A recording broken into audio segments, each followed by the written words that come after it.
Ravens baseball team is off to a great start this year. After capturing the Rob Jones tournament Friday night, the boys are back in action Monday against Rockhurst.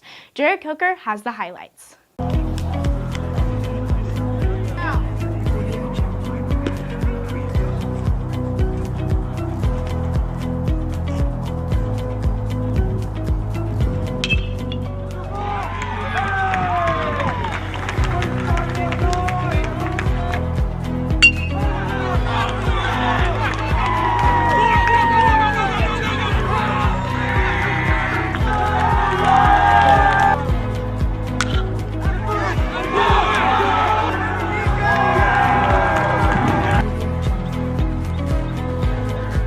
Well done, Ravens. The boys are back in action Thursday night versus Olathe East at 5:30 over at Seaback. And now for more what we can expect from the baseball team this season, let's send over to Angie Torres for a preview.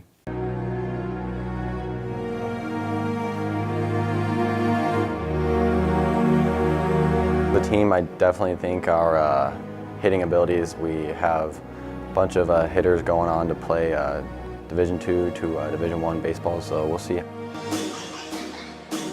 To contribute, mainly pitch, left-handed pitcher, but I also will play center field for the team.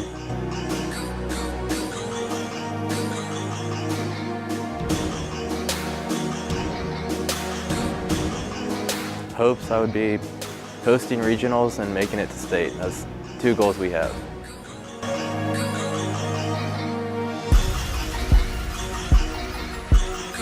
Got the job done with great defense behind me, then I just want to keep going strong.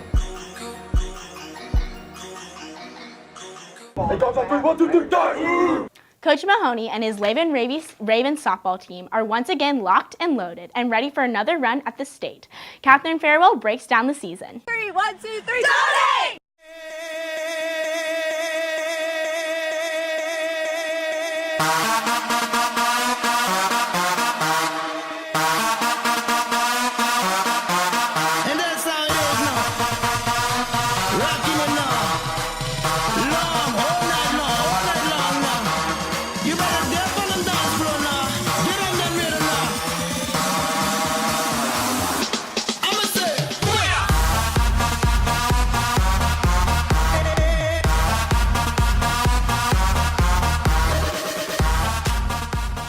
I really hope that we can win Sunflower League champs again this year like we did last year, and then definitely get into state and win regionals, and hopefully get that state championship that we've been fighting for the past 3 years.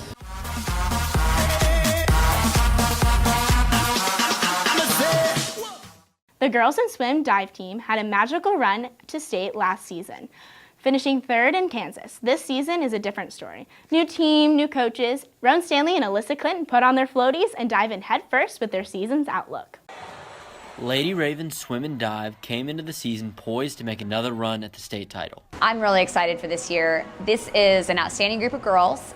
There were quite a few seniors that graduated last year, but we have quite a few incoming freshmen. They're a strong team. They have a wide variety of talent, and I'm excited to see where they take it this year. Even with last year's success, the team knows they can improve. From last year, we can work hard to drop time in our personal events, so then as a team, we have a better state team and get higher placing at state. Expectations are high for the Lady Ravens, looking to top the 3rd place finish from last year. I definitely want to get top 3 at state, or first, Northwest is off to a good start after placing 2nd in the Olathe meet and qualifying multiple girls for state. For GameDay Northwest, this has been Roan Stanley, Alyssa Clinton, and Ryan Atchison. Our ladies jump back in the pool again today at 4 p.m. at Prairie Trail Middle School. A meet against Mill Valley, Topeka Shawnee Heights, and Topeka West. Next week, look for more spring sports previews including boys tennis, golf, and track. You won't want to miss it. Our ONW boys and girls basketball teams were very successful this year, both heading to state and leaving their mark in school history. Ben Whitney highlights the top plays and not so top plays of the season. Our first not top play comes from the Lady Ravens state game versus Manhattan. Late in the game, Sarah Beth Gellner takes it down the court and pulls up to hit a jumper from the free throw line. But while she drives in, number 10, Garen Williams for Manhattan takes a tumble, flying across the court after tripping over Kristen Curry, who set up for the screen. Our number 4 play was from a much anticipated matchup between Olathe Northwest and Olathe East. During an Olathe East possession, Luke Waters stumbles backward after defending inside, ending up sitting on the baseline cameraman. Although the cameraman was okay, the camera was not. Heading back to the state tournament, we switched to the boys' game against Blue Valley North. Early in the second half, Matt Vanderslice has a clear path to the basket and misses the dunk. For the number 2 spot, we'll flash back to an earlier play in the same game. Vanderslice swats number 32, Miles Emery, for Blue Valley North, and it's safe to say that Emery was looking for revenge throughout the rest of the game. He finally got his chance in the fourth quarter when he grabs a bad pass and slams it down. For the number 1 play, we'll go back to the Lawrence ONW game. It's late in the fourth quarter and ONW is leading by 3, but it's on this inbounds that ended up impacting the outcome of the game. Playing a little bit of a man. Oh, a 5-second call.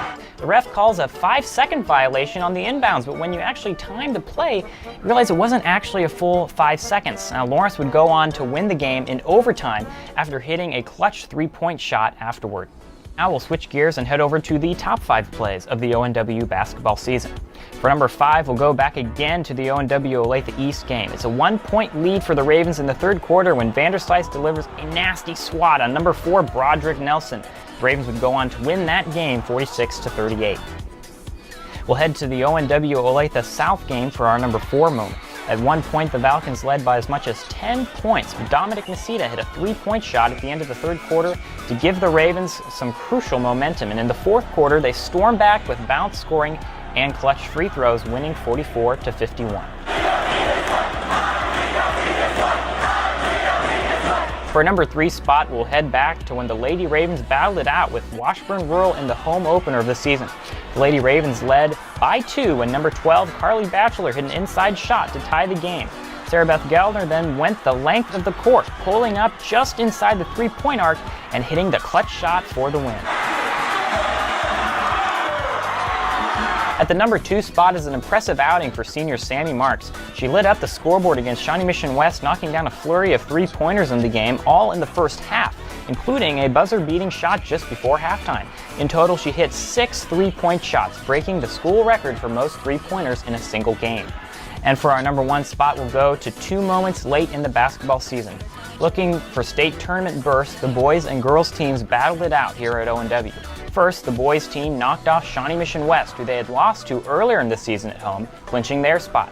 The next evening, the Lady Ravens took the court against Shawnee Mission Northwest, defeating them 46-31 and clinching their spot in the tournament. For GameDay Northwest, this has been Ben Whitney. That's a wrap for GameDay Northwest. Now let's take it back to Gabney and Sydney.